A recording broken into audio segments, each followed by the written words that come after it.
이 시간 자리에서 일어나셔서 하나님의 말씀을 함께 보시겠습니다.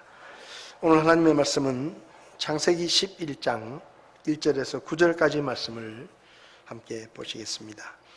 우리 한 목소리로 같이 읽도록 하겠습니다. 온 땅의 언어가 하나요 말이 하나였더라. 그들이 동쪽에서부터 이동하다가 시날 땅에 있는 평야를 만나 거기 거하니라. 그들이 서로 이르되 자 우리가 벽돌을 만들어 견고히 굽자 하고는 돌 대신 벽돌을 취하고 해반죽 대신 진흙을 취하며 또 이르되 자 우리가 우리를 위하여 도시와 탑을 세우고 탑의 꼭대기를 하늘에까지 닿게 하며 우리가 우리를 위하여 이름을 내고 이로써 온 지면에 널리 흩어짐을 면하다 하더라. 주께서 사람들의 자녀들이 세우는 도시와 탑을 보려고 내려오시니라. 주께서 이르시되 보라 백성이 하나요 또 그들이 다 한 언어를 가지고 있으므로 이 일을 하기 시작하니 이제 그들이 하려고 상상한 어떤 일도 막지 못하리라. 자 우리가 내려가서 거기서 그들의 언어를 혼잡하게 하여 그들이 서로의 말을 알아듣지 못하게 하자 하시고 이처럼 주께서 거기서부터 그들을 온 지면에 널리 흩으셨으므로 그들이 그 도시 세우기를 그쳤더라. 그러므로 그 도시의 이름을 바벨이라 하였으니 이는 주께서 거기서 온 땅의 언어를 혼잡하게 하셨기 때문이라. 주께서 거기서부터 그들을 온 지면에 널리 흩으셨더라. 아멘. 서신처를 잠깐 기도하겠습니다. 살아계셔서 말씀하시는 하나님, 우리에게 기록된 하나님의 말씀을 주시고 이 말씀을 읽고 묵상할 때마다 하나님의 음성으로 우리에게 들려주시며 성령을 통해 하나님의 말씀의 뜻을 깨닫게 하시고 이 혼탁한 시대 가운데 주의 말씀을 따라 살게 하시니 하나님 앞에 감사를 드립니다. 오늘도 저희가 하나님의 말씀을 함께 나눕니다. 주의 성령님께서 말씀을 전하는 자나 듣는 자나 이 말씀을 올바로 깨닫게 하시고 이 말씀 속에서 하나님의 뜻을 분별하게 하시고 주님의 뜻대로 살아갈 수 있도록 저희들을 가르쳐 주시옵소서. 부족한 종을 주님께 맡기며 예수님의 이름으로 기도했습니다. 아멘. 자리에 앉으시기 바랍니다. 올해 들어 성경 일독에 도전을 하면서 주일 오전 예배 때 성경에 나오는 여러 가지 사건들 중에 우리가 꼭 알아야 될 그런 사건들을 함께 살펴보고 있습니다. 첫 시간에는 천지창조에 대해서 살펴보았고 두 번째 시간에는 아담과 하와가 선악과를 먹은 첫 번째 범죄에 대해서 생각해 보았습니다. 지난 시간에는 노아의 홍수에 대해서 살펴보았고요. 오늘 이 시간에는 바벨탑 사건에 대해서 살펴보려고 합니다. 오늘 본문을 보면 이 바벨이라는 지역에 물론 처음에는 바벨이 아니었지만 바벨탑을 쌓았기 때문에 그 지역을 바벨이라 불렀다 그렇게 말씀하고 있는데 시날 평지 지금의 우리가 잘 알고 있는 메소포타미아 문명이 생겨났던 그 지역에 그 당시 사람들이 세웠던 바벨탑에 대해서 살펴보려고 합니다. 여러 가지를 생각해 보려고 하는데 먼저 이 바벨탑을 세운 사람들이 누군가 하는 것입니다. 오늘 본문 2절을 보면 그들이 동쪽에서부터 이동하다가 시날 땅에 있는 평야를 만나 거기 거했다. 그리고 3절에는 그들이 서로 이르되라고 이 바벨탑을 세운 사람들을 그들이라고 칭하고 있습니다. 근데 5절을 보면 주께서 사람들의 자녀들이 세우는 도시와 탑을 보려고 내려오셨다 그렇게 말씀하셔서 앞에서 이야기한 그들이라는 사람들이 사람들의 자녀들이다 그렇게 표현을 했죠.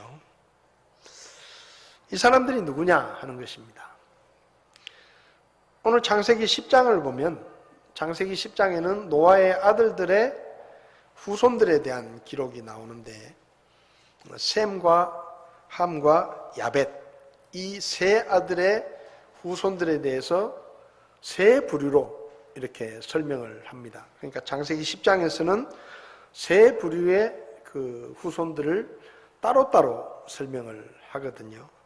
근데 11장에 오면 앞에 나오는 이 바벨탑을 세운 사람들을 그들이라고 칭하고 사람들의 자녀들이다 라고 이야기를 했는데 10절부터 보면 셈의 세대들을 따로 구분해서, 그러니까 10장에서는 셈과 함과 야벳의 후손들을 따로따로 소개를 하고 10장에 와서는 앞에 있는 그들이라는 무리를 구분하시고, 그리고 제일 뒤에는 셈의 후손들을 따로 이렇게 언급을 하는 것을 볼 때 여기 말하는 그들, 또 사람들의 자녀들이다 라고 불린 사람들은 하나님을 믿는 믿음에서 좀 떨어져 있었던 함과 야벳의 후손들이다 라고 이렇게 볼 수가 있습니다.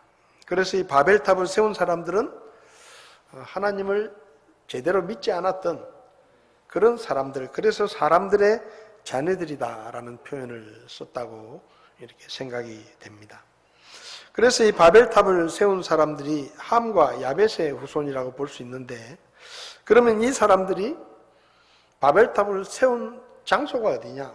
오늘 성경에는 2절에 시날 땅에 있는 평야를 만났다 라고 이렇게 말씀합니다. 이 시날 땅은 어디냐 하는 것이죠. 그러니까 바벨탑을 세운 장소가 어디쯤인가 하면은 이 창세기 11장 8절 9절을 보면 하나님께서 내려오셔서 언어를 혼잡게 하시고 그들의 공사를 중단시키시고 그런 일이 일어났기 때문에 그곳을 바벨이라고 불렀다라고 성경은 말합니다. 바벨 하면은 여러분 세계 역사 속에서 생각나는 나라가 하나 있죠. 바빌로니아라고 불리는 나라인데, 이 바벨이라는 이곳이 바로 바빌로니아라는 나라의 거의 원형이 되는 지역입니다. 그런데 창세기 10장을 보면 노아의 아들들의 후손들의 이야기가 나오는데, 함이라는 사람이 구스라는 아들을 낳았다. 구스 하면 또 생각나시죠? 구스 사람 이런 표현이 성경에 나오는데, 함이 구스와 미스라임과 붓과 가나안을 낳았다. 그러니까 함의 후손들이 이런 후손들이 있다는 것이죠. 가나안에 살던 민족들도 사실은 다 이 함의 후손들입니다. 특별히 함이 낳은 아들 구스의 아들들 중에 니므롯이라고 하는 아들이 있는데, 이 니므롯에 대해서 성경이 굉장히 자세하게 설명을 합니다. 10장 6절부터 보면 함의 아들들은 구스와 미스라임과 붓과 가나안이요, 구스의 아들들은 스바와 하윌라와 삽다와 라마와 삽드가요, 라마의 아들들은 세바와 드다니며 쭉 나오다가 8절에 구스가 니므롯을 낳았는데, 그러니까 딴 사람은 이름만 나오는데 구스가 낳은 니므롯이라는 아들에 대해서는 그가 땅에서 강력한 자가 되기 시작하더라. 그리고 주 앞에서 강한 사냥꾼이므로 사람들이 강한 사람을 볼 때는 저 사람은 니므롯 같다 그렇게 불렀다는 거죠. 그리고 이 니므롯이 왕국을 세웠는데 그 왕국의 시작이 시날 땅에 있는 바벨과 에렉과 아갓과 갈레였다라고 말합니다. 그러니까 이 니므롯이라는 사람은 함이 홍수가 끝날 때까지 성경을 보면 함과 그 아내 이야기는 나오는데 자식들은 없습니다. 그죠? 세 아들이 다 자식이 없어요. 그래서 방주를 타고 살아남은 사람은 8명이지 않습니까? 노아의 부부와 아들 셋의 부부 이렇게 8명인데, 그러니까 나머지 이 후손들은 전부 홍수 후에 태어났다고 볼 수 있습니다. 그러니까 홍수가 끝나고 나서 함이 구스라는 아들을 낳습니다. 그리고 그 구스가 니므롯을 낳습니다. 그러니까 이 니므롯은 함의 손잡벌 되죠. 근데 이 니므롯이 점점 강성해지고 그리고 그 지역을 통틀어서 바벨과 그 지역을 중심으로 자기의 왕국을 세웠다. 이렇게 이야기합니다. 그러니까 그 바벨탑을 세운 장소가 이 니므롯이 왕국을 세웠던 그 지역이라는 이야기죠. 그리고 다니엘서 1장 2절을 보면 바빌로니아 왕인 느부갓네살이 유대 땅에 침략을 해서 예루살렘 성전에 있는 하나님을 섬길 때 쓰는 집기들을 빼앗아 가지고 바벨로니아에 있는 자기 왕궁으로 가지고 갔는데 그것을 성경에 뭐라고 표현했는가 하면 다니엘서 1장 2절에 그가 그것들을 시날 땅에 있는 자신의 집에 가져가서 자기 신의 집에 가져갔다. 그러니까 이 느부갓네살이 하나님의 성전에서 쓰이던 물건들을 빼앗아 가지고 자기 왕궁이 있고 자기 신의 신전에다가 그것을 갖다 놓았다. 그런데 그것이 시날 땅에 있었다. 이렇게 말합니다. 그러니까 시날 땅은 한마디로 말하면 바빌로니아라는 나라가 세워졌던 지금의 메소포타미아 근방의 이라크 아마도 중남부 지역에 해당되는 지역이 바로 시날 땅이다라고 이야기할 수 있습니다. 그러면 세 번째는 바벨탑을 언제 세웠느냐 하는 것입니다. 바벨탑을 세운 때가 언제냐? 이게 왜 중요한가 하면 여러분 어마어마한 홍수로 온 인류가 멸망을 당하고 노아와 8명의 사람들만 살아남았어요. 근데 이 바벨탑을 세운 사람들은 누군가 하면 노아의 후손들입니다. 그러니까 이 노아의 후손들이 특별히 함과 야벳의 후손들이 바벨탑을 세웠는데 그 시기가 언제쯤인가 하면 성경을 쭉 계산을 해보면 정확하진 않지만 아까 말씀드린 것처럼 함이 홍수 후에 구스라는 아들을 낳았고 그리고 구스라는 아들이 니므롯을 낳았고 그 니므롯의 이야기에 처음으로 바벨이라는 이름이 등장을 합니다. 그러니까 이 바벨탑은 니므롯 시대의 이야기예요. 그러면 우리가 함의 손자니까 짧게 보면 100년, 그 당시는 오래 살았잖아요. 짧게 보면 100년, 좀 길게 보면 150년 정도 사이에 아마도 이 바벨탑이 세워졌을 것이다 라고 생각을 합니다. 그러면 이게 왜 중요한가 하면 불과 150년, 100년 전에 어마어마한 홍수로 온 인류가 멸망을 당하는 그 비참한 일을 노아 때 경험했잖아요. 그리고 그 노아 다음에 아들인 함이 구스를 낳고 구스가 니므롯을 낳았으면 불과 노아로부터 한 3대가 지나가기 전에 불과 100년, 150년쯤 되었을 때에 사람들이 하나님을 대적하고 성을 바벨탑을 쌓아 올렸다는 이야기입니다. 그게 무슨 말인가 하면 노아가 그런 경험을 하고 그 아들들이 그런 경험을 하고 자기 자손들에게 얼마나 이야기를 했겠습니까? 하나님께서 사람들의 죄악 때문에 이 땅을 온통 홍수로 멸하시고 우리만 살아남았다. 그 얘기를 자기 아들한테도 했을 것이고 이 바벨탑 사건이 있을 때 노아도 살아 있었습니다. 노아도 홍수 끝나고 나서 300년 이상 살았다고 성경에 기록되고 있으니까 그러니까 대홍수에 실제 경험했던 사람들이 다 살아있는데 불과 100년, 150년밖에 안 됐을 때 사람들이 뭘 했느냐? 다시 하나님을 대적하고 하나님 앞에 죄를 지었다는 얘기입니다. 그러니까 쉽게 말하면 정신을 못 차렸다는 얘기예요. 그 어마어마한 홍수의 심판을 받고도 하나님의 심판이 얼마나 무서운지를 직접 경험한 사람들이 아직도 다 살아있는데 그 후손들이 하나님을 대적하겠다고 탑을 쌓아 올렸다 이 말입니다.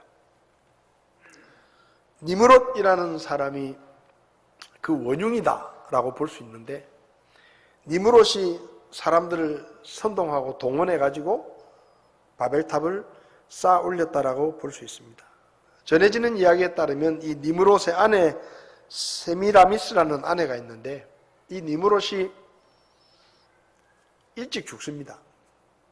그 죽고 난 다음에 이 아내가 사람들에게 무슨 거짓말을 퍼뜨렸는가 하면요, 내 남편이 아주 강한 사람이고 대왕국을 세운 사람인데 그 남편이 죽었거든요. 죽으니까 우리 남편이 바로 저 태양이 된 것이다.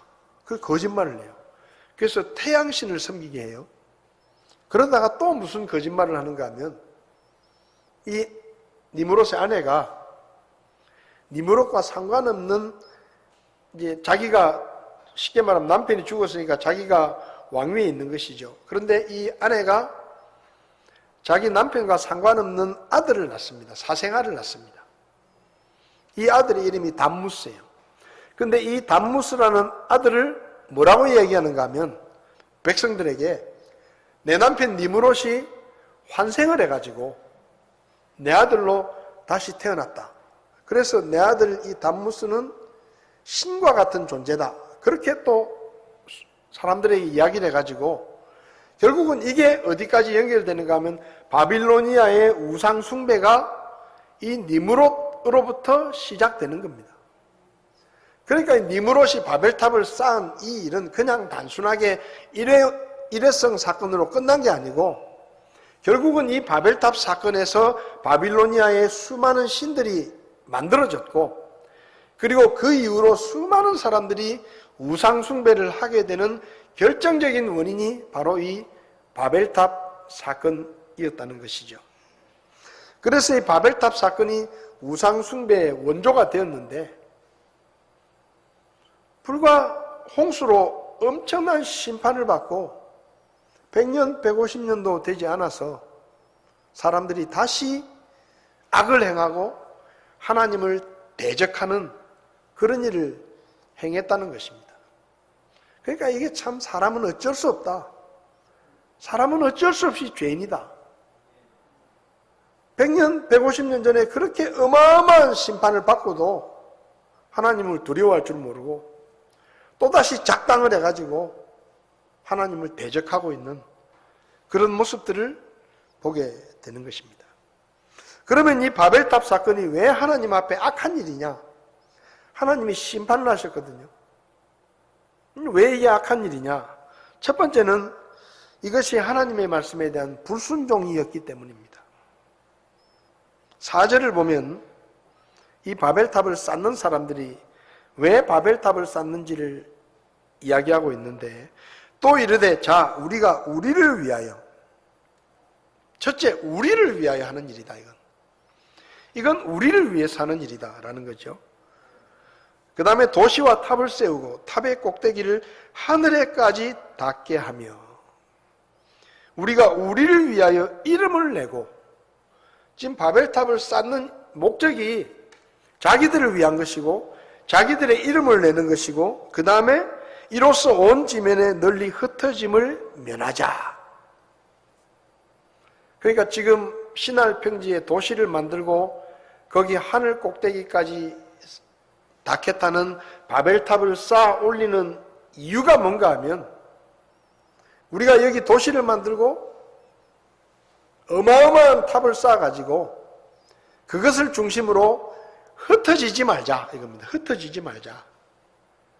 흩어지지 말고 여기서 모여 살자 이 말이에요. 여러분 좋은 땅을 만나가지고 그 좋은 땅에 도시를 만들고 거기에 모여 사는 게 뭐 그리 나쁜 거겠어요? 그렇잖아요. 사람들 다 그렇게 하잖아요. 대부분 강변에 이렇게 땅이 좋으면 거기 우리나라도 대부분 강변에 큰 도시들이 있지 않습니까? 그게 뭔가 하면 여기가 살기 좋다 이 말이에요. 평야 지역에. 여러분 함과 야베스의 후손들이 떠돌다가 널찍한 평지를 만나가지고 야 여기서 우리가 도시를 형성하고 여기서 우리가 잘 먹고 잘 살아보자. 같이 잘 살아보자. 그게 뭐 나쁩니까? 그죠? 근데 그게 왜 나쁜가 하면 온 지면에 흩어짐을 면하자. 이 말이 중요한 거예요. 하나님께서 사람을 창조하시고 아담과 하와에게 제일 처음으로 하셨던 말씀이 뭐죠? 다산하고 번성해서 땅에 충만하라. 땅을 채우라 그랬어. 이 말은 뭔가 하면 한 곳에 머물러 있지 말고 나가서 여러 지역으로 흩어져서 땅을 정복하고 하나님이 만드신 것들을 다스리고 관리하고 그런 일들을 하나님께서 맡기신 겁니다. 근데 창세기 9장을 보면 홍수가 끝나고 나서 하나님께서 이 노아의 아들들에게도 제일 먼저 하신 말씀이 뭔가 하면 창세기 9장 1절에 하나님께서 노아와 그의 아들들에게 복을 주시며 그들에게 이르시되 따산하고 번성하여 땅을 채우라. 이게 무슨 말인가 하면 흩어져서 이 땅에 여러 지역으로 흩어져서 그 땅을 잘 다스리고 관리하고 이런 책임을 사람들에게 맡기신 거예요. 그런데 지금 사람들은 뭐라고 있느냐? 흩어지지 말자. 하나님은 흩어지라고 이야기하시는데 사람들은 흩어지지 말자. 이게 뭡니까? 하나님의 뜻에 대한 불순종이에요. 여러분 사도행전에 예루살렘 교회가 나오죠? 예수님께서 예루살렘 교회에 사명을 주셨습니다. 성령이 오시면 너희가 권능을 받고 예루살렘과 온 유대와 사마리아에서 그리고 땅의 맨 끝 지역까지 가서 복음을 전해라. 그게 예루살렘 교회를 향한 예수님의 사명이었습니다. 그런데 예루살렘 교회가 이걸 안 했어요. 그냥 우리끼리 자기들끼리만. 그래서 예루살렘 교회가 점점 커졌습니다. 그때 어떤 일이 일어났습니까? 스데반의 죽음으로 출발해서 어마어마한 핍박이 교회에 일어났습니다. 그래서 그 핍박을 받고 나서야 비로소 예루살렘 교회 성도들이 흩어져 가지고 안디옥 교회가 세워지고 다른 지역에 복음이 전해진 거예요. 그러니까 하나님의 뜻은 뭐냐? 사람들이 한 곳에 머물러 있는 게 아니고 하나님께서 만드신 이 땅에 널리 퍼져서 하나님이 만들어 놓으신 것들을 관리하고 그것들을 돌보고 그렇게 할 책임을 하나님이 맡기셨는데 사람들이 지금 모여서 무슨 얘기를 하느냐? 야, 우리 흩어지지 말자. 여기서 우리끼리 재미나게 살자. 이겁니다. 그게 하나님의 뜻에 대한 불순종이에요. 그래서 하나님이 보실 때 이게 악한 것입니다. 여러분, 하나님 앞에서 불순종은 하나님이 제일 싫어하시는 것입니다. 사무엘상 15장을 보면 하나님께서 세우신 이스라엘의 첫 번째 왕이었던 사울 왕에게 하나님께서 말씀하십니다. 아말렉을 쳐서 완전히 진멸해라. 저들은 이스라엘의 원수다. 그렇게 명령을 하셨어요. 그런데 사울이 수십만 명의 군사를 데리고 가서 아말렉을 쳤습니다. 근데 아말렉에게 속한 것은 다 죽이라고 했는데 아말렉 왕은 포로로 잡아옵니다. 죽이지 않고. 그리고 짐승들도 다 죽이라고 했는데 가축들 중에 살찌고 좋은 가축들은 다 살려가지고 끌고 옵니다. 이게 불순종이에요. 하나님은 다 죽이라 그랬는데 죽이기 아까운 거는 살려오고 그래도 자기가 아말렉을 물리치고 왔으니까 백성들에게 뭔가 좀 칭송을 듣기 위해서 그 왕은 살려가지고 결박을 해가지고 질질질 끌고 오는 거예요. 그러면 백성들이 보고 사울 왕이 전쟁에 이기고 돌아오는데 아무것도 없이 돌아오는 게 아니고 그건 모르잖아요. 백성들도. 왕을 앞에 딱 세워가지고 포로로 끌고 오고 뒤에는 그 많은 가축들을 살려가지고 살찌고 비싼 튼튼한 가축들은 다 살려가지고 보란듯이 끌고 오는 겁니다. 왜? 자기를 과시하기 위해서. 그런데 하나님께서 그것을 뭐라고 말씀하셨는가 하면 불순종이라고 하셨습니다. 물론 사울의 불순종 때문에 우리는 아주 금같은 성경 구절을 얻었어요. 사울왕의 불순종이 아니었다면 이 성경 구절이 없었을 거예요.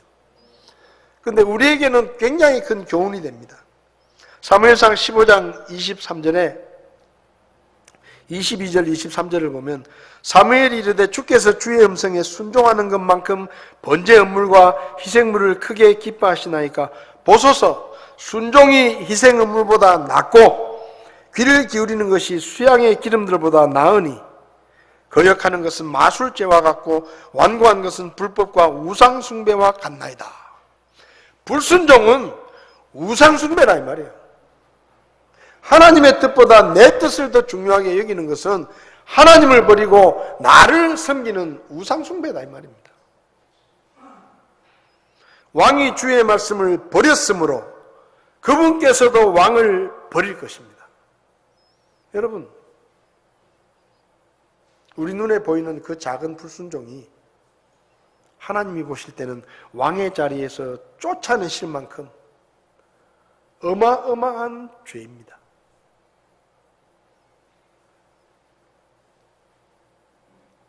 그래서 하나님은 흩어지라고 했는데 흩어지지 말자고 지금 이야기하고 있는 이 사람들의 생각은 하나님의 뜻에 대한 불순종이었습니다. 그 다음 두 번째로 왜 이 사람들의 바벨탑을 쌓는 게 악한 일이냐? 하나님의 약속에 대한 불신앙이었기 때문입니다.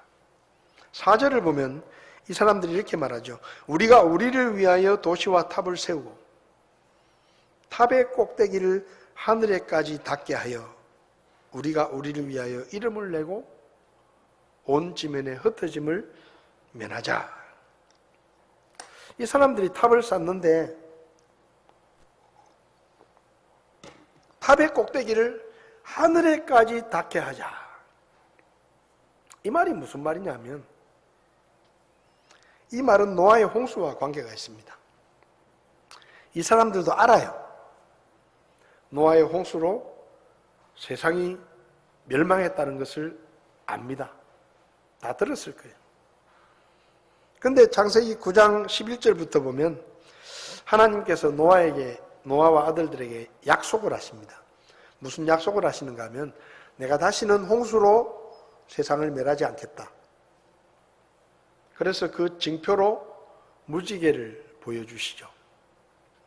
그래서 무지개를 보여주시면서 다시는 내가 홍수로 세상을 심판하지 않겠다. 그렇게 말씀하시거든요.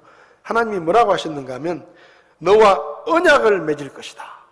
하나님이 스스로 언약이라고 하셨어요. 그리고 언약의 증표로 무지개를 보여주셨습니다. 그런데 불신앙의 사람들이 지금 뭘 하는가 하면 탑을 쌓습니다. 탑을 쌓는 목표가 뭐냐? 하늘에까지 탑을 높이 쌓자. 그게 무슨 말이에요? 하나님이 홍수로 세상을 심판하지 않는다고 하셨지만 다시 홍수로 세상을 심판하실지도 몰라. 이거예요. 그러면 다시 홍수로 세상을 심판하면 우리는 어떻게 되느냐? 높은 탑을 쌓아가지고 홍수가 다시 나더라도 그 높은 탑 꼭대기에 올라가면 우리는 산다. 이겁니다. 우리는 산다. 홍수로 세상을 심판하지 않으시겠다는 하나님의 말씀을 믿지 못하는 불신앙뿐만 아니라 설사 하나님이 다시 홍수로 세상을 심판하시더라도 우리가 노력하고 우리가 애를 쓰고 우리가 준비하면 얼마든지 하나님의 심판 정도는 피할 수가 있다. 이게 이들의 생각이에요. 여러분, 뉴에이지가 뭔지 아세요? 뉴에이지. 요즘 영화들 속에는 뉴에이지라는 사상이 들어있습니다. 그 뉴에이지라는 사상이 뭐냐? 여러분도 많이 보셨을 거예요. 슈퍼맨. 슈퍼맨이 뭐죠? 사람의 힘으로 해결할 수 없는 재앙과 엄청난 불행이 닥쳐도 누군가가 우리를 건져줄 수 있다. 그런 거예요. 또 저 우주에서 큰 행성이 지구를 향해 달려옵니다. 이거하고 부딪히면 지구가 멸망해요. 근데 우주선을 띄워가지고 그 우주 비행사들이 그 행성에 착륙을 해가지고 핵폭탄을 터뜨려가지고 그 행성을 박살내가지고 지구를 구합니다. 이런 스토리예요. 그 스토리 속에 들어있는 생각이 뭐냐? 하나님이 우리를 심판하시더라도 우리 힘으로, 우리 능력으로 그 심판을 막을 수 있다. 여러분, 지금 의학이 추구하는 목표가 뭡니까? 불로장생이에요. 늙지 않는 거 연구하고 있습니다. 죽지 않는 거 연구해요. 지금까지 꽤 인류의 수명이 많이 늘어났어요. 그래서 사람들은 생각하는 겁니다. 야, 이렇게 발전하고 이렇게 가면 안 죽을 수도 있겠다. 사람이 안 죽고 영원히 사는 시대가 올 수도 있겠다. 그게 뭐예요? 뉴에이지예요. 하나님이 뭐라고 하셨어요? 사람은 반드시 죽는다. 그게 하나님의 결정이에요. 근데 사람들이 모여가지고 뭘 하느냐? 우리 죽음을 한번 피해보자.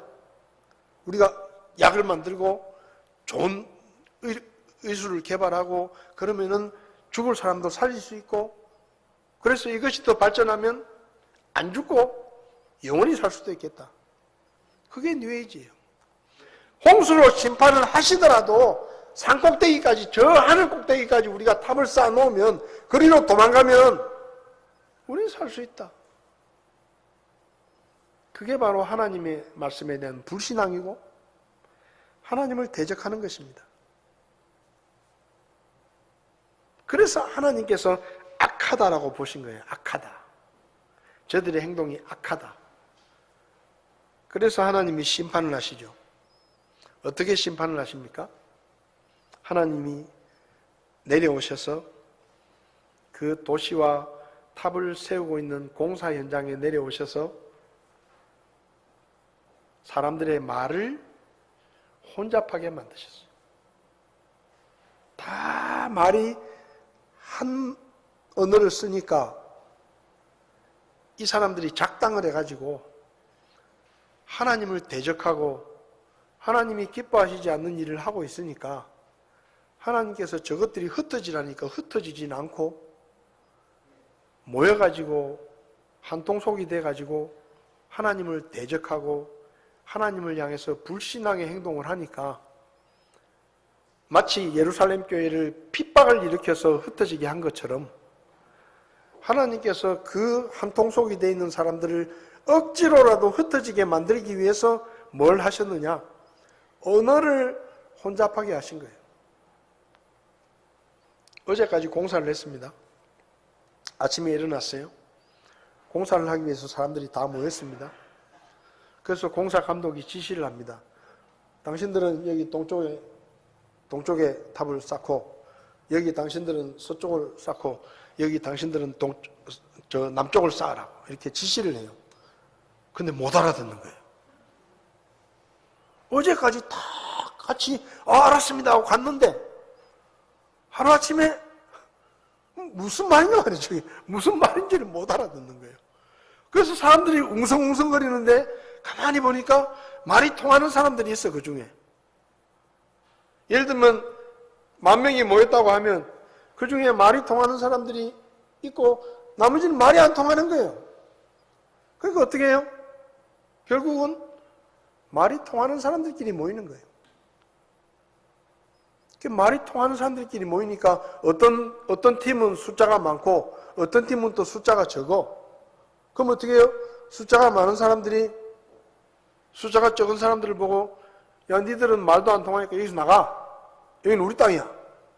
쫓아냅니다. 그럼 이 사람들이 또 힘이 없으니까 쫓겨나요.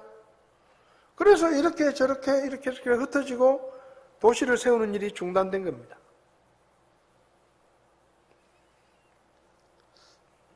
말이 통해야 돼요. 같은 말을 한다고 말이 통하는 게 아닙니다. 이 말이 통하는 게 굉장히 중요해요. 한 집에 사는 부부가요, 말이 안 통하면 정말 힘듭니다. 똑같이 한국말을 하는데, 똑같이 우리말을 하는데 그 말이 안 통해요. 무슨 말을 하는지 못 알아듣겠는 거예요. 그러면 이게 괴로운 거예요, 부부가. 말이 통해야죠, 말이. 분명히 영어로 말하는 것도 아니고 뭐 중국말로 하는 것도 아닌데 내 귀에 안 들어오는 거예요, 그 말이. 무슨 말 하는지 잘 모르겠는 거예요. 그러면 집안에 분란이 일어납니다. 같은 회사에서 일을 하는데 말이 통하는 사람이 있고 안 통하는 사람이 있으면요, 말이 통하는 사람하고 친해져요. 말이 안 통하는 사람은 가로밖으로 나가는 겁니다. 말이라는 게 이런 거예요.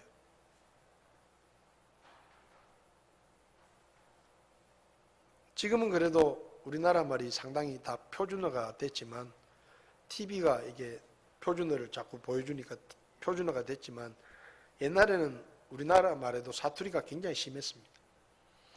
못 알아듣는 거예요. 제주도 사람이 와서 뭐라고 얘기하는데 경상도 사람 못 알아듣는 거예요. 그러면요, 사람들이 와 모여 있다가 말 통하는 사람들끼리 모입니다. 말 통하는 사람들끼리. 그게 뭐예요? 지역감정. 그게 지역감정이에요. 우리가 너미가 그렇게 말하면 경상도 사람은 알아먹는데, 그 지역 사람은 알아먹는데, 그래서 옛날에는 우리가 충청도, 전라도, 뭐 경상도 다 이렇게 나눴잖아요. 충청도 사람은 말이 느리고 행동도 느리고, 아버지 돌 굴러 가유. 그럼 벌써 저 밑에서 으악 소리 나는 거예요. 우리가 그렇게 얘기했잖아요. 전라도 말도 사실은 전라도 원래 사투리 쓰는 사람 말을 들으면 잘 못 알아듣습니다. 말이 통하는 게 굉장히 중요해요. 그러니까 뭐 공사를 하고 있다가 갑자기 뭐 말이 안 통하니까 얼마나 많은 언어로 나뉘어졌는지 모르지만 하여튼 혼잡하게 했다니까 여러 언어로 만들었겠죠. 그러니까 공사가 안 되는 거예요. 그래서 결국은 흩어지는 겁니다. 하나님의 말씀에 불순종하기 위해서 흩어짐을 면하자라고 하니까 하나님이 요놈들 흩어져라 하고 말이 안 통하게 만들어버린 거예요. 그 다음에 두 번째는요, 말이 안 통하게 해가지고 이 사람들을 흩어 놓으셨습니다. 근데 두 번째 하나님께서 이 사람들이 다시 작당을 하지 못하도록 두 번째 일을 하셨는데, 그게 뭔가 하면 창세기 10장에 나옵니다. 창세기 10장 25절을 보면 에벨에게 두 아들이 태어났는데 하나의 이름은 벨렉이었으니 이는 그의 날들의 땅이 나뉘었기 때문이더라. 이렇게 되어 있습니다. 그러니까 에벨이라는 사람에게서 벨렉이라는 아들이 태어났는데, 이 벨렉 때에 그의 날들의 땅이 나뉘었다. 이 벨렉이라는 사람의 이름 자체가 히브리어로 펠렉인데, 이 이름 자체가 이 구약시대 때는 이름이 굉장히 중요해요. 이름마다 다 뜻이 있어요. 이 벨렉이라는 사람의 이름의 뜻은 쪼개다, 나누다 이런 뜻입니다. 그러니까 벨렉이라는 사람의 때에 그의 날들의 땅이 나뉘었다라고 말합니다. 어떤 사람들은 이 말씀을 벨렉의 때에 바벨탑 사건이 일어났다 그렇게 이야기를 하면서, 벨렉의 때에 사람들이 언어가 혼잡하게 되면서 나뉘어진 것을, 여러 민족으로 나뉘어진 것을 창세기 10장 25절이 말씀하는 것이다 라고 이야기를 합니다. 그런데 이 10장 25절 다음에 10장 32절을 보면, 이들은 노아의 아들들의 가족들 곧 그들의 세대들에 따라 그들의 민족들대로 노아의 아들들의 가족들이니라. 홍수 이후에 이들로 말미암아 땅에서 민족들이 나뉘었더라. 자, 25절에서는 그의 날들의 땅이 나뉘었다 그랬습니다. 근데 같은 장의 32절에서는 그들로 말미암아 땅에서 민족들이 나뉘었다라고 쓰고 있어요. 그러면 10장 25절에 이 펠렉이라는 사람의 그의 날들의 땅이 나뉘었다라는 이 말하고 32절에 땅에서 민족들이 나뉘었다라는 말하고 같은 뜻이냐? 같은 뜻이 아니라는 겁니다. 왜? 만약에 같은 뜻이면 10장 25절에서도 그의 날들의 땅에서 민족들이 나뉘었더라라고 써야 돼요. 아니면 32절에 그들로 말미암아 땅이 나뉘었더라 이렇게 쓰든지 두 개가 같은 뜻이라고 하면 같은 문구를 써야 되는데 앞에는 땅이 나뉘었다라고 썼고 뒤에는 땅에서 민족들이 나뉘었다라는 말을 다른 표현으로 쓴다 이 말입니다. 그러니까 25절에 땅이 나뉘었다라는 말이 민족들이 나뉘었다라는 뜻이 아니란 얘기예요. 그건 무슨 뜻이냐? 말 그대로 땅이 나뉜 겁니다. 저는 이 말씀을 땅이 나뉜 것이라고 믿습니다. 그러면 대륙이 나뉘어졌다라는 뜻이에요. 땅이 나뉘어졌다. 그러면 이게 어떻게 가능하냐?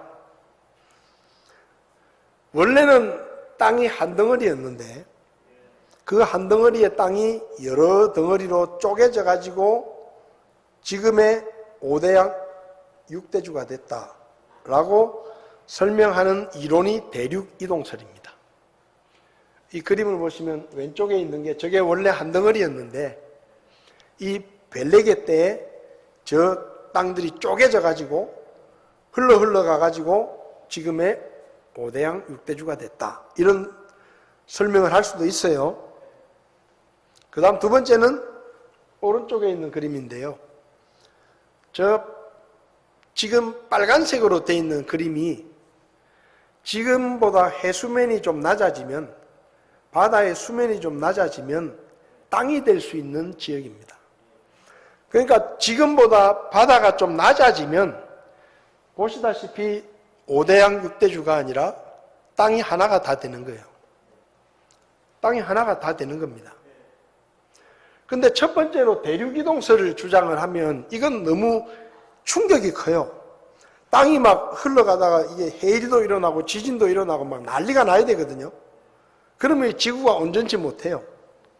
근데 오른쪽에 있는 그림으로 보면 지금은 저렇게 까만색으로 바다가 대륙을 나누어 놓았지만 만약에 지금보다 바다가 좀 더 낮게 내려가면 저 땅이 하나가 될 수 있는 겁니다. 근데 저건 하나님께서 뭘 하셨죠? 온 땅을 홍수로 다 덮으신 적이 있어요. 그죠? 온 땅을 홍수로 다 덮으신 적이 있습니다. 그러니까 그 일을 하신 하나님이 만약에 이 벨렉의 때에 벨렉이 239년을 살았는데 바벨탑 사건 때문에 하나님께서 언어를 혼잡하게 해가지고 사람들을 흩어지게 하셨어요. 그래서 사람들이 뿔뿔이 흩어졌겠죠. 근데 하나님께서 2차적으로 저것들이 또 다시 모여가지고 하나님을 대적할 수 있으니까 아예 땅을 쪼개버린 거예요.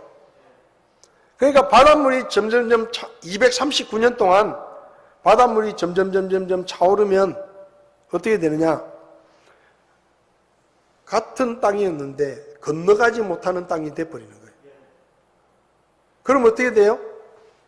사람들이 흩어지다가 지금의 아메리카 대륙까지도 가고 아프리카 대륙도 가고 여러 나라로 흩어졌을 텐데 그걸 하나님께서 물을 싹 올리니까 이제는 다시 돌아가지 못하도록 바다로 길을 막아버리신 거예요. 여러분, 저는 하나님이 이렇게 하실 수 있다고 믿습니다. 여기 벨레게 때에 땅이 나뉘었다라는 말이 단순히 그냥 언어를 흩으셔가지고 민족들이 흩어졌다는 말이 아니라 하나님이 이렇게 하실 수도 있는 거예요. 다시는 모이지 못하도록, 다시는 모여가지고 작당을 하지 못하도록 아예 흩어버리신 겁니다. 여러분, 이건요 그냥 성경에만 나오는 얘기가 아니에요. 이건 지질학적으로도 설명할 수 있어요. 보통 지질학자들이 지금까지 뭘 믿었느냐? 진화론을 믿는 사람들이 지금까지 어떻게 믿었는가 하면요. 지금 현생 인류가 어디서부터 시작이 됐느냐?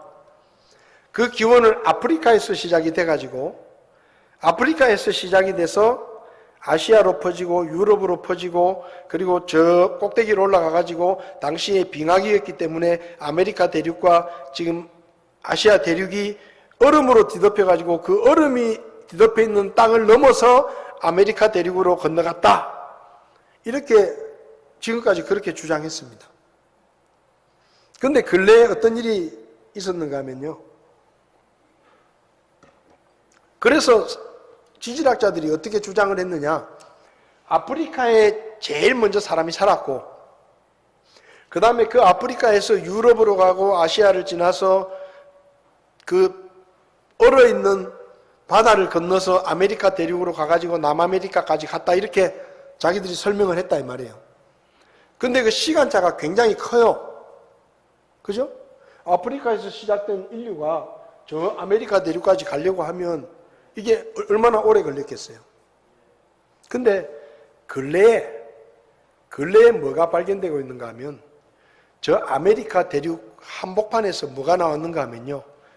아프리카에 있었던 그 시대의 사람들의 흔적이 똑같은 흔적이 아메리카에서 나온 겁니다.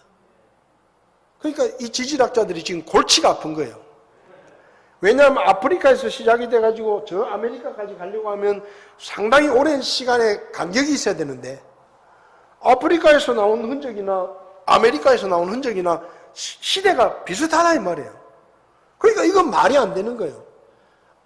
아프리카에서 시작이 된 게 아니라 아프리카에 있을 때 아메리카에도 있었다는 거예요. 동시대에 있었다는 동시대에. 그럼 이걸 어떻게 설명할 거냐. 그래서 지질학자들이 지금 아프리카 기원설이 뿌리째 흔들리고 있습니다. 근데 이게요, 아메리카에서만 나오는 게 아니라 아시아에서도 나오고 여러 대륙에서 나오는 거예요.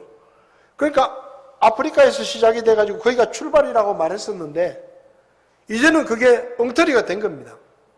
같은 시대에 같은 흔적들이 다 전 세계에 흩어져 있는 거예요. 그럼 그걸 어떻게 설명할 거냐는 거예요. 그걸 설명할 수 있는 게 성경입니다. 성경이에요. 여러분, 하나님께서 악한 일을 도모하는 무리들을 흩으셨습니다. 말이 통하지 않게 하시고 그리고 쐐기를 박듯이 땅을 나누어 가지고 아예 왕래를 하지 못하도록 이렇게 하신 거예요. 그래서 벨레게 때에 대륙이 나뉘어졌다, 땅이 나뉘어졌다라는 이 말씀이 지금 현대 지질학에서도 뒷받침이 될 수 있는, 지질학계에서는 지금 난리죠. 이게 혼동이 돼가지고 뿌리째 흔들리고 있으니까. 근데 뿌리째 흔들리는 게 성경에 갖다 놓으면 딱 맞는 거예요. 그래서 이 바벨탑 사건이 그냥 성경 속에만 나오는 소설 같은 이야기가 아니라 실제로 하나님께서 그렇게 하셨다는 것을 지금 현재 증거들이 나오고 있는 겁니다. 그러면 이 바벨탑 사건을 통해서 우리가 배우는 교훈이 뭐냐? 첫째는 교만한 자를 하나님이 대적하신다는 겁니다. 여러분, 도시를 세우고 여기 살자 좋은 얘기예요. 그게 뭐 나쁩니까? 근데 마지막이 나쁜 거예요. 온 지면에 흩어짐을 면하자. 이건 하나님을 대적하자는 것입니다. 하나님이 다시 홍수로 심판하시더라도 우리는 얼마든지 살아남을 수 있다. 꼭대기까지 탑을 쌓자. 이게 교만이에요. 여러분, 성경의 제일 무서운 말씀이 뭐냐? 하나님은 교만한 자를 대적하신다는 겁니다.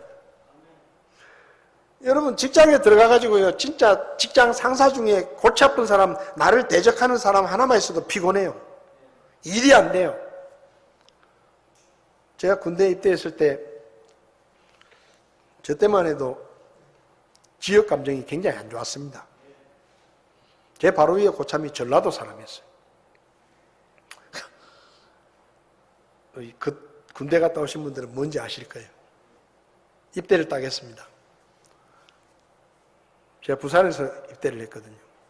그래가지고 저 강원도에 갔는데 자대 배치를 받아가니까 전라도 고참이에요. 제 바로 위에 고참이. 그 전라도 고참이 저한테 하는 말이 눈 감아라. 눈을 감았어요. 뭐가 보이냐? 깜깜합니다. 그게 앞으로 네 군생활이다. 그게 앞으로 네 군생활이다. 네 끝났다. 모든 희망을 버려라. 와, 진짜 얼마나 괴롭히는지. 그 사람은 전라도고 저는 부산에서 왔다는 이유 하나 때문에 얼마나 저를 괴롭히는지. 진짜 군생활이 안 풀리더라고요. 저는 군번도 안 풀렸어요. 제가 병장 달았을 때 우리 중대 120명 중에 60명이 병장이에요. 제가 병장을 달았을 때. 그래서 병장을 달고도 저는 식기를 닦으러 다녔습니다. 다른 부대 제 동기들은 가니까 위에 고참들이 별로 없어가지고 병장 달고 일일이 하고 편하게 사는데 저는 병장 달고 아침에 60명한테 인사하고 식기 들고 식기 닦으러 다니고 진짜 군생활 안 풀렸어요. 여러분 어디 가가지고 나하고 마음 안 맞는 사람, 나를 대적하는 사람 한두 사람만 있어도 피곤해요. 직장에 상사가 그러면요 나를 딱 찍어놓고 괴롭히면 그 직장 오래 못 다닙니다. 근데 뭐예요? 교만한 자를 하나님이 대적하신다. 하나님이 대적하시는데 되는 일이 뭐가 있겠어요? 되는 일이. 네? 이게 얼마나 무서운 말이에요. 도시를 쌓고 탑을 쌓는데 교만하니까 하나님이 대적하시니까 그냥 그 공사가 중단이 되고 다 흩어지는 거예요. 여러분 절대로 하나님 앞에서 교만하지 마십시오. 절대로 교만하지 마세요. 하나님이 나하고 척을 지면 끝나는 거예요. 아무것도 안 돼요. 여러분 마음속에 하물며라도 바벨탑을 세우려고 하지 마세요. 하나님 앞에 교만함만 품지 마세요. 하나님이 대적하시면 아무것도 안 됩니다.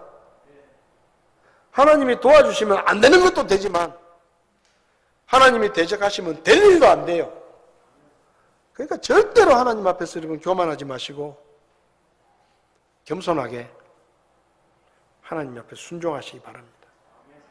그리고 순종하는 게 제일 안전하고 가장 복된 길이다. 요즘 우리가 성경 일독을 하고 있는데 신명기 28장을 보면 저는 신명기 28장을 정말로 좋아합니다. 여기는 제가 알 수도 없는 엄청난 복들이 많이 나와요. 복 받는다, 복 받는다. 목사가 무슨 복 받는다를 저래 좋아하냐 생각할지 모르지만 저는 복 받는 거 좋아합니다. 이왕 받으려면 벌보다 복 받는 게 낫죠.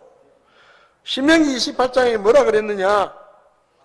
네가 주 내 하나님의 음성에 귀를 기울이면 이 모든 복이 내게 임하며 너를 따라잡으리니. 기가 막히잖아요.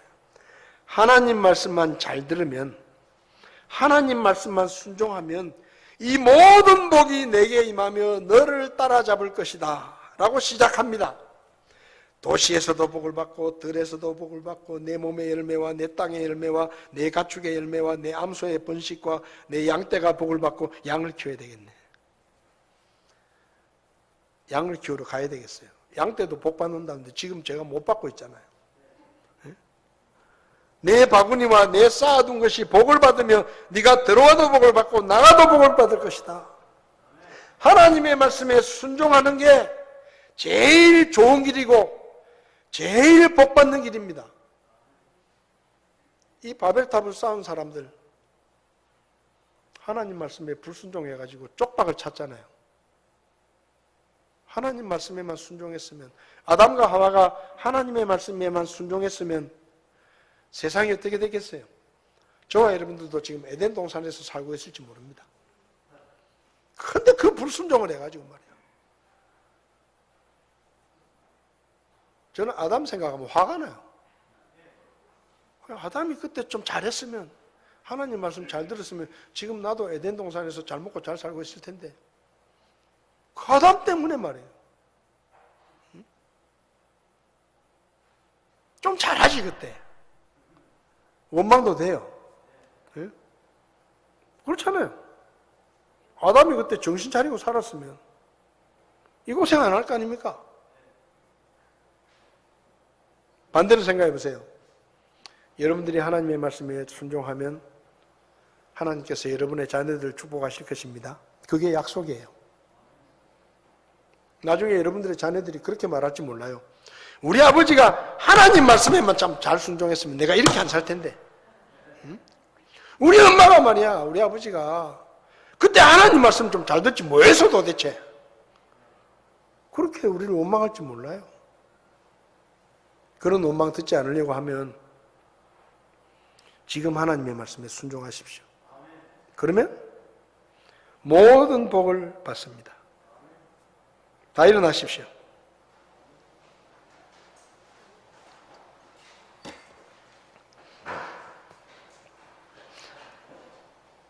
찬송가 449장. 예수 따라가며 복음 순종하며 우리 행할 길 환하겠네. 어떻게 한다고요? 예수님을 따라가고 복음에 순종하면 우리 행할 길이 환하겠네. 주를 의지하며 순종하는 자를 주가 늘 함께 하시리라. 의지하고 순종하는 길은 예수 안에 즐겁고 복된 길이로다. 오늘 제가 여러분들에게 복받는 길을 다 알려드렸습니다. 바벨탑을 쌓지 않고 말씀에 순종하면 복을 받습니다. 뭐 교회 가면 맨날 복 받으라 얘기밖에 안 하더라는데 저는 오늘은 작심하고 제가 얘기합니다. 여러분 복을 받으십시오. 올 한해 여러분들의 삶이 복 받으시기 바랍니다. 하나님이 주시는 복을 놓치지 마십시오. 하나님의 말씀에 순종함으로 저와 여러분들이 하나님이 준비해 놓으신 축복들을 다 받아서 누리는, 하나까지 다 챙겨서 올 한해는 정말 좀 복을 받고 누리는 그런 한 해가 됐으면 좋겠습니다. 449장 1절 찬송하겠습니다.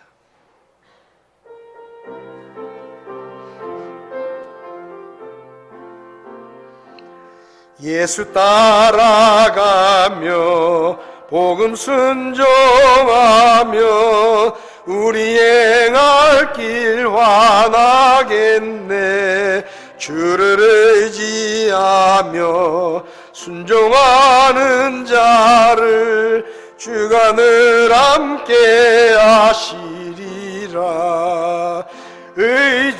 의지하고 순종하는 길은 예수 안에 즐겁고 복된 길이로다. 다 눈을 감으시겠습니다.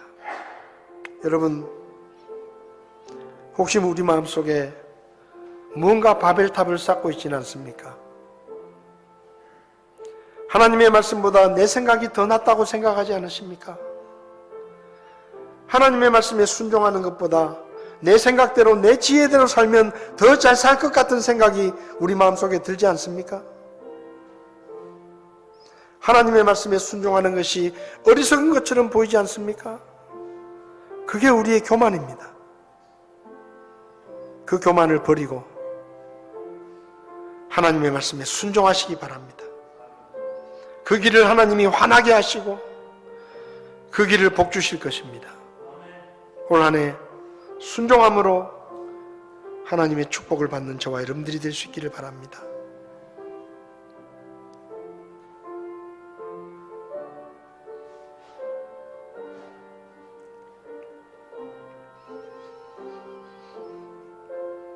아버지 하나님, 오늘 우리 마음속에 바벨탑을 쌓으려는 교만이 있지 않은지, 하나님의 말씀에 불순종하고 대적하려고 하는 그 교만함이 우리 속에 있지 않은지 하나님, 우리 자신을 돌아볼 수 있게 해주십시오. 그래서 하나님의 말씀에 순종하게 도와주십시오. 우리 가운데 한 사람도 바벨탑을 쌓지 않게 하시고 겸손한 마음으로 하나님의 말씀을 귀히 여기며 순종하며 주님이 주시는 축복을 누리는 그런 삶을 살 수 있도록 저희들을 도와주시기를 원합니다. 혹 우리 마음에 바벨탑이 올라오고 있다면 무너뜨리게 하시고 기꺼이 주님의 말씀에 순종하며 순종의 길을 걸어갈 수 있도록 도와주십시오. 오늘도 귀한 말씀 가르쳐 주셔서 감사합니다. 예수님의 이름으로 기도했습니다. 아멘. 예배를 마치겠습니다.